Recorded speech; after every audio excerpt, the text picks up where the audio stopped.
જય શ્રી કૃષ્ણ બાળકો. ચાલો એક સરસ મજાનો પ્રશ્ન. ઘરે લાઇટ માટેના બલ્બમાં કયો ગેસ એટલે કે વાયુ હોય છે?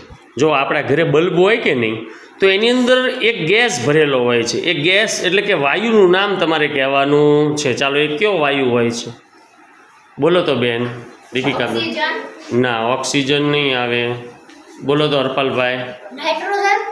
હા, નાઇટ્રોજન આવશે, પણ હજી એક વાયુ આવશે. ચાલો કોણ કહે છે? બોલો ભાઈ. ના, એ ખોટો જવાબ છે. બોલો તો બેન. આર્ગોન. જો આર્ગોન અને નાઇટ્રોજન એ બંનેનું મિશ્રણ પણ હોય છે અને આર્ગોન પણ હોય છે. જો આ બંને વાયુ એવા છે કે જે નિષ્ક્રિય વાયુ છે, સમજાણું?